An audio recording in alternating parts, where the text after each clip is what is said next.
I shall be very quick. I'm in here in my role as a parliamentarian, and I'm delighted that so many parliamentarians have come along this evening. Let me just say, first of all, many thanks to the Speaker. It's appropriate that he should be here. He comes from a long, long line of speakers who stood for Parliament and for democracy against often very powerful executive pressures. There have been many speakers who have suffered with their lives, or with their futures, or with their opportunities, by insisting that Parliament not only must be heard, but in the end must be the source of accountability for those who have the sheer impudence to try to run a country.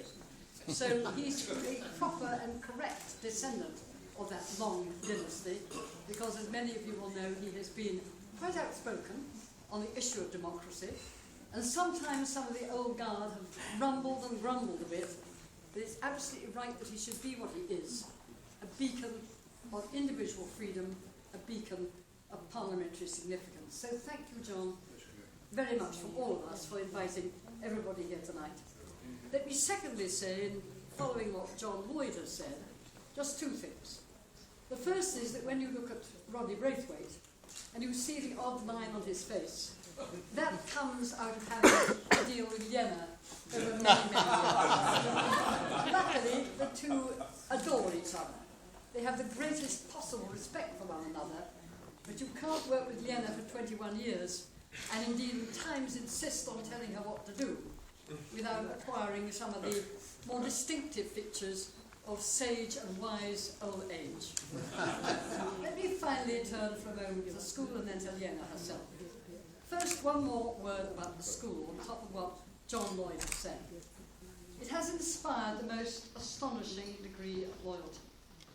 Not only by those who lecture at it, you do not expect to be paid for their lecturing. You do not expect to become rich by addressing other people on the subject of democracy, but give of themselves for nothing, but also because of the astonishing degree of loyalty and commitment of the students.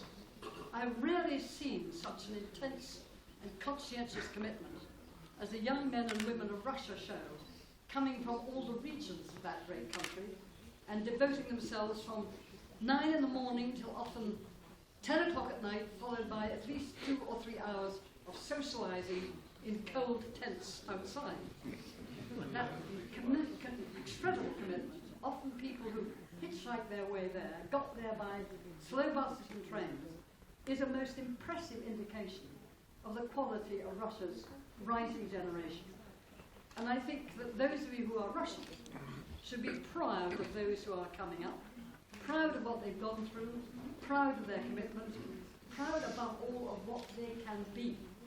Those of us who are associated with the school are very conscious of what young Russia can be, and for that matter, beyond young Russia, some of the associated countries in the Russian area, Russian-speaking area. And it is, I think, a great, great symbol for the future. Finally, one word about Vienna.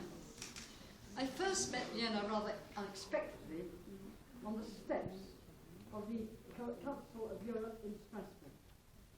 She had travelled by bus for 3 days from Russia because it was the cheapest way to get there. And all she had was a sandwich or two. I think she probably purloined them off by sheer chance.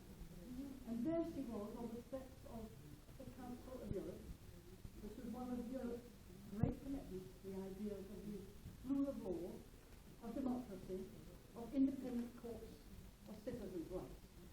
And she was sitting outside on the steps, not inside, in the rooms that might be associated with the VIPs, the very important persons, but outside, with the citizens sat too. It was only because over a couple of days, as she was sitting there, that finally the Director General of the Council of Europe, the French woman Catherine Lalumiere, a wonderful name for what she was, because she was a very enlightened lady, asked her staff who this person was. And somebody responded, "Oh, it's one of those Russian beggars, I expect." And she was not persuaded.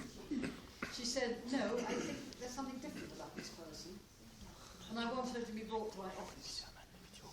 An hour later, Catherine Lalumiere had become the very first donor to the future school of the Moscow School of Political Studies. The very first donor, the first person who was totally committed, the first person who recognised in Vienna the same dedication we see in Russian students today. And of course, when I met Vienna, she was just delighted because, at long last, one person in the world had given her a relatively small sum of money, about 25,000 euros at the time, and the euro was strong then, but not all that strong, to enable her to start with the very, very first seminar. So I would ask you to lift your glasses and drink a toast, not only to Vienna, but also to her remarkable husband, Yuri, who has been behind her, who has fought with her, who has fought with her all his life. For this remarkable couple, let me move a toast to Lena and to Yuri, and to say how much we owe them both. Lena and Yuri.